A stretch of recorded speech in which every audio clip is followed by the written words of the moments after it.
Hello everyone, this is my beginning of the season state of the Cowboys video. So I need to get out all my emotions and everything before Tuesday gets here, because that's probably going to be my next video. And when Tuesday get here, I'm going to be like, ah, and you will too, you know you will.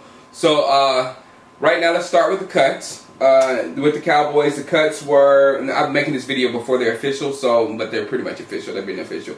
Sean Chappas, Adrian Hamilton, which is hurting my heart still like crazy. Danny Cole, Eddie Whitley, Ori Lemon, Ron O'Leary, Pat McQuiston, Jeff Adams, Teddy Williams, Harlan Gunn, Daniel Loper, Clifton Gathers, Rudy Carpenter, Lionel Smith, Baraka Atkins, Akwazi Awuz Anza, AOA, Andrew Skirba, Ben Bass, Ben Bass played good one of those games, Salim Hakeem, Tim Bedford, and Robert Callaway all have been informed of their release. So the only ones on that list that stick out are Adrian Hamilton, of course. I don't understand that one in the least bit. He broke Robert Mathis's D2 sack record, and we need some pressure on the other side with Ware, especially if Ware or Victor Butler go down or anything like that. We got another guy that can get some pressure on the quarterback. But he didn't make the cut, so I think I know they are. They were hoping that he slips through and comes through the practice squad. Same with Danny Cole. Danny Cole just never had a chance to do anything out there, man. He has the skills. He has the skills like Cole Beasley, but bigger and faster. So I'm very hurt on Danny Cole, but they're hoping Danny Cole can get back on the practice squad.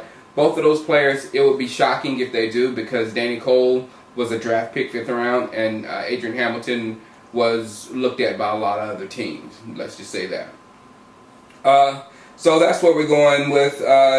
But the last preseason game, all those guys played good. That's why I don't watch the last preseason game, because you get hyped up on somebody. Oh, look at this person, blah, blah, blah. And then they don't make the team, and most of the people out there are not going to make the team, so you really can't make any adjustment on how the team is going to be, blah, blah, blah. So I really can't stand that last preseason game. The third preseason game, we did a good job. You know what I'm saying? So it got me juiced up for the season.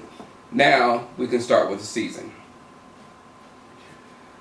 I went to a point with my prediction. I'm going to say my prediction right now. And for the game on Tuesday, I will be in my Google Hangout. So I'll be right here, so you can watch me, watch the game, basically. If you want to converse with me, hit me up on Twitter.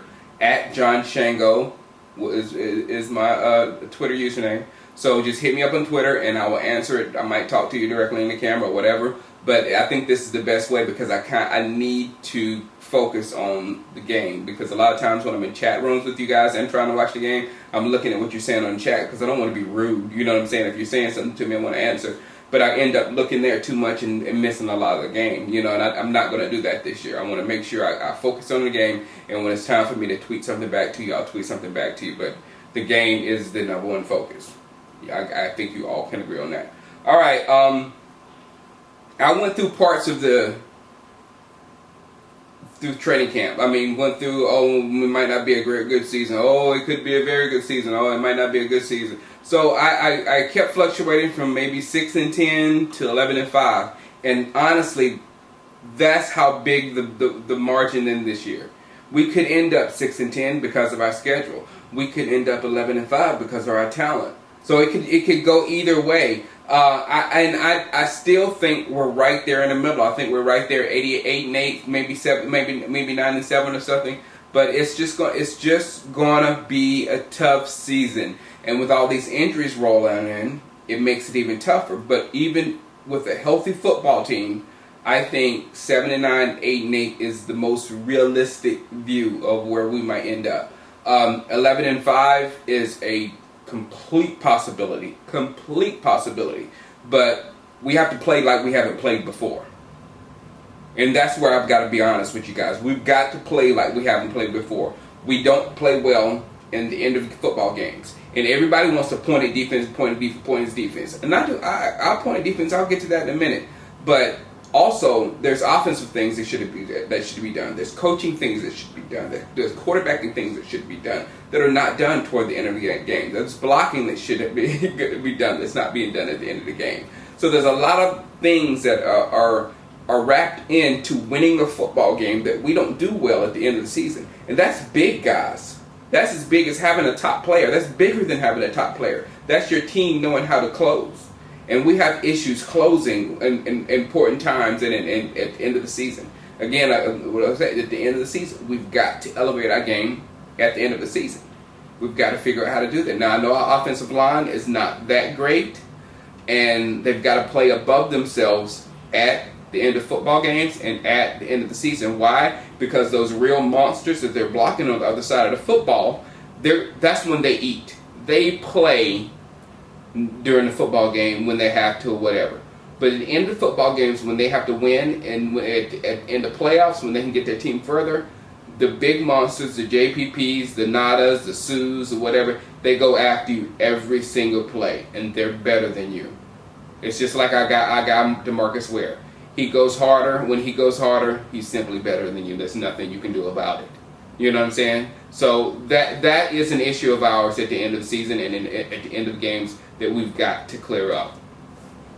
Quarterback, I'm solid. I'm solid with Tony Romo. Now, I see a different last year than a lot of you guys see. A lot of you guys will throw up the stats, and please do not put the stats up here. I've seen them enough. People will look at his stats and throw his stats up. The people in the media do the same things. Oh, well, he's going to through this many touchdowns and not only this many interceptions, blah, blah, blah, blah. That's nice. That's nice and great. We were still at 8-18. Stats don't mean nothing, people. They don't. And I don't understand. It's the only thing as fans that we can grasp on, that we can understand, is stats. And it drives our fantasy football and all that kind of stuff. But in the real game of things, it don't matter. Eli Manning over there with worse stats, easy, has learned how to play quarterback.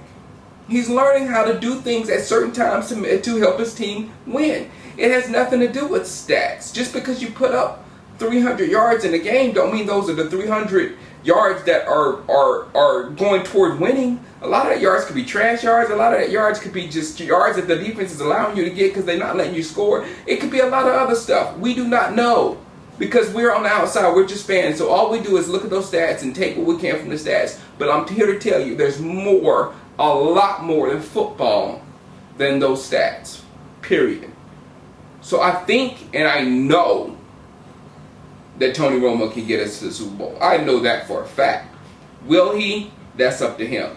Because we've got to get to levels we haven't been to in a while. Where everybody's talking about we can win the Super Bowl. The ESPN say, can Tony Romo win the Super Bowl?